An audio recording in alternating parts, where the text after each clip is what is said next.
ilmaan Oromoo beekaa taasisuuf beekumsa kalaqa. Ilmaan Oromoo jecha keessaa gara gochatti jijjiiruuf gocha hojjetaa jechuudha. Ilmaan Oromoo oduu kalaqee oduutti nambisu.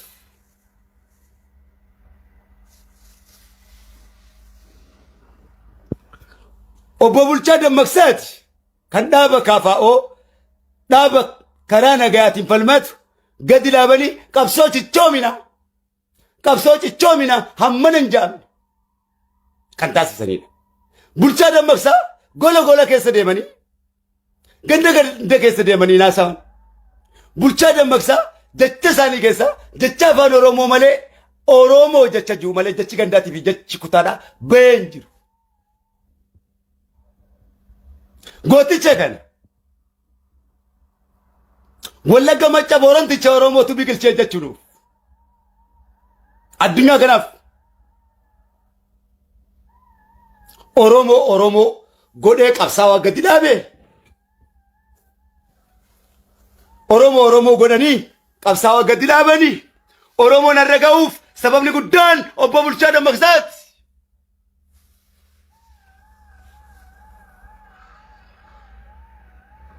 Waan akka laafuudhaan miti qeerroo fi qarreen jajjabeen gitan abbaa keessan seenaadhaan ol qabuudhaan waan akkanumatti fuutee awwaaltuu miti hundi kan kee miidiyaa keetiin bakkaan siime kanarraa jalqabee warri guddaan adurree fi hosaasatti baata waan ta'eef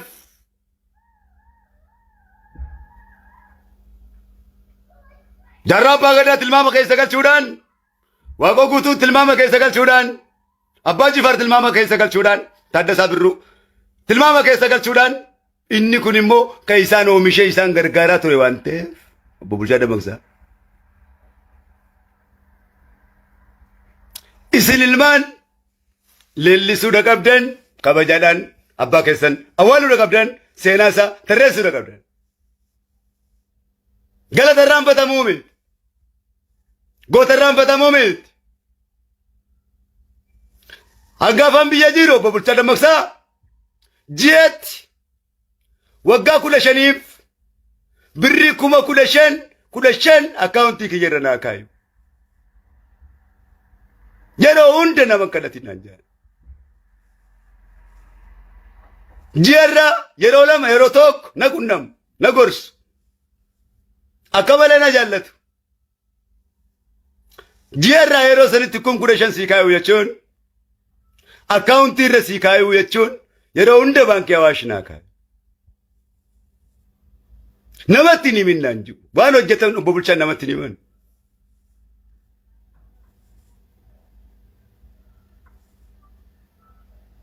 Waggaa 15 hangam biyya kootti irraa bahutti.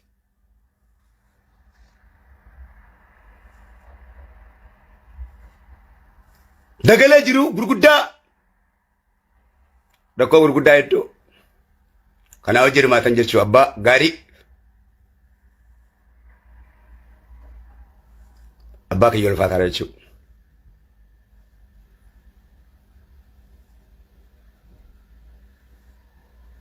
Keessa kootu cabee.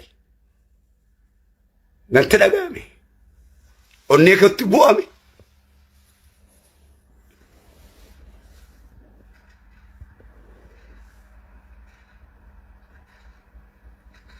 Dhokotaa akkanaa qaba Oromoon. Jila akkanaa qaba Oromoon.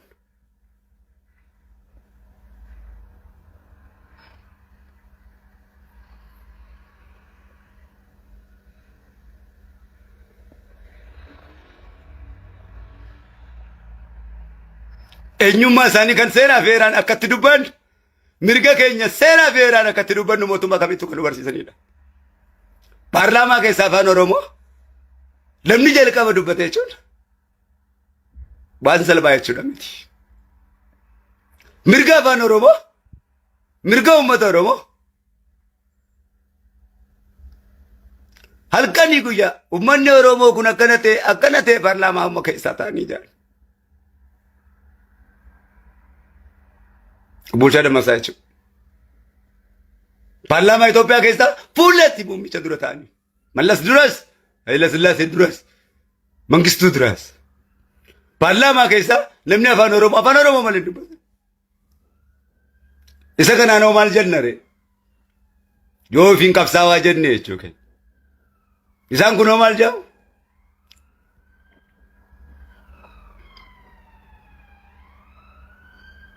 Qabsaa'aa Oromoo ta'uu dhiisi. Shurufkaa qabsoo Oromoodhaan dandamne. Eenyumti kee callisi. An qabsaawaa jettee uummata Oromootti naasayi.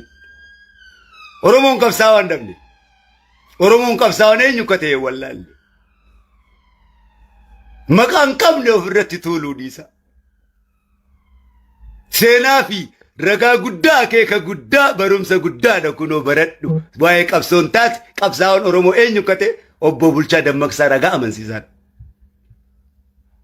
Akka itti dubbattus mootummatti barsiisaadha. Hojiin ragaadha. Jechaan sin madaalu namni. Gochaan obbo Bulchaa Dammaqsaa nama jechaati himiti nama gochaati.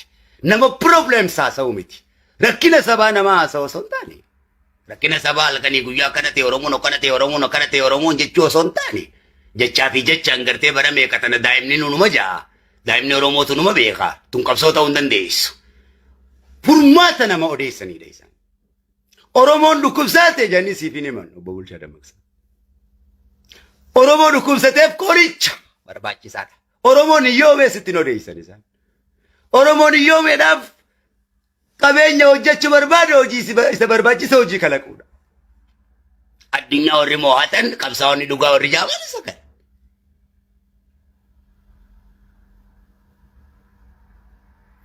Oromoon ajjeefame du'e jedhanii sitti hin himan. Sitti naasawan kan. Furmaata du'a sanii akkan duune taasisuu irratti hojjetu.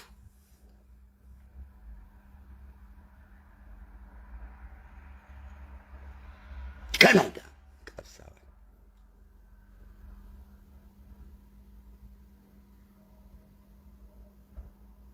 Dhukkubsataadhaaf dhukkuba isaa odeessuun dhukkubsataa dhukkubsuudha malee dhukkubsataa fayyisuudhaan miti.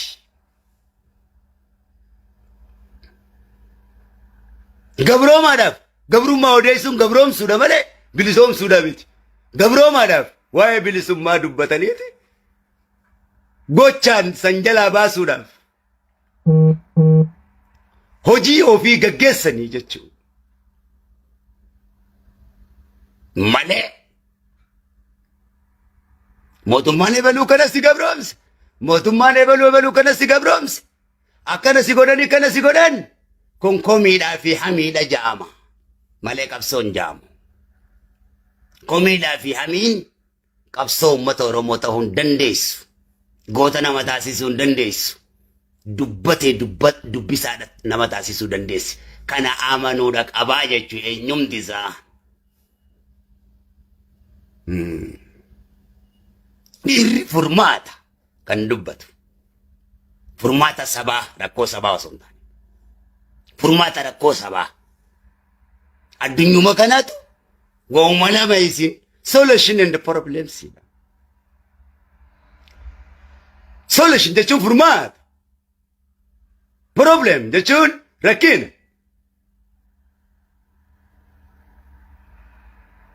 Rakkina odeessaa ooluu osoo hin taane furmaata rakkinaa falafalu mala malu. Barayu Oromoo lakkanate warra lakkanate tanumaan dadhabee jibbeen haasa'u nama keenya. Eetee jira maali fal? Falan qabu jechuudha. Nama mala hin qabne mala hin gaafadhu. Nama ilmi hin qabne beekumsa hin gaafadhu. Nama solution hin qabne nama furmaata hin qabne rakkinatti hin himadhu.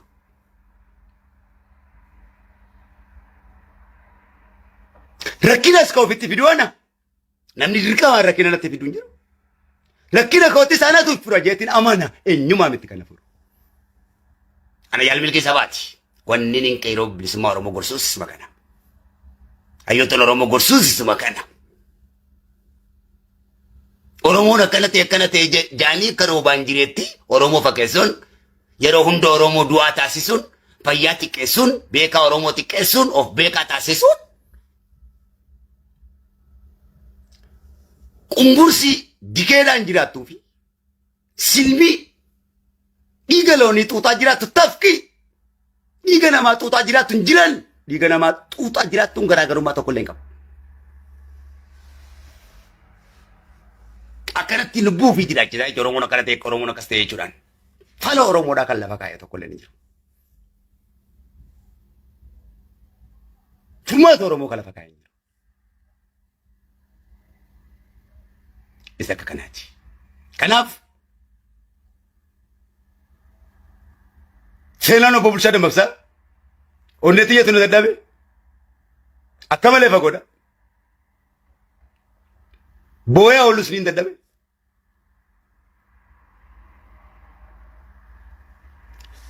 Daqiiqaa 10 olii saaruun naaf hin ayyamamu. Seera kun seera natti murtaa'e.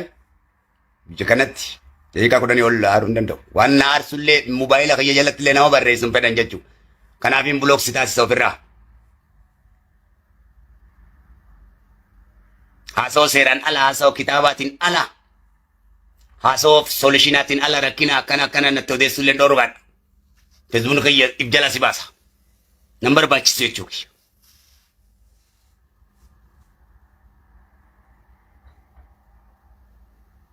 Kanaafi kanan beeku. Hayyoottan gurguddaadhaan qaba. Hayyoottan gurguddaa hunda bakka jiranitti ka biyya keessa jiranis biyya alaa jiranis itti haa tolchu jechuudha. Kanarraa kanaaf hayyoottan kana dhufe eenyumtinu kaangoo Oromootiinis dhufe. Ka tokkummaa Oromootiin diigajee dhufes. Tokkummaa addunyaa kanaan diigajee dhufes. Diina Ameerikaati diina kiyya, diina Ingilizi diina kiyya. Diina Afrikaati diina kiyya jechuudha. Diina Eeshiyaati diina kiyya. Qawween inni isa deebisaa jechuudha abbaa waraana guddaati ani. Haasa'uun beeku. Qawween inni dhukkee irraa kaasee isa deebisa. Abbaa diinummaa kan na barbaade jechuudha abbaa waraana kumaatii bare. Haasa'uu biraa tokko illee hin fedhu. Akkuma namoo beekutti mala Oromoodha eenyu waa kan hin gaafadhuu fi gaafachaattis hin turre jechuudha. Qabbanoo torka oowwitu bal'aana. Kanaaf mootummaan biyyattii kabajamaan federaalaatis mootummaan sorry difka kan jira mootummaan kabajamaan biyyattii ka federaalaatis mootummaan kabajamaan Oromiyaatis pirezidaantiinis obbo Bulchaa Dammaqsaa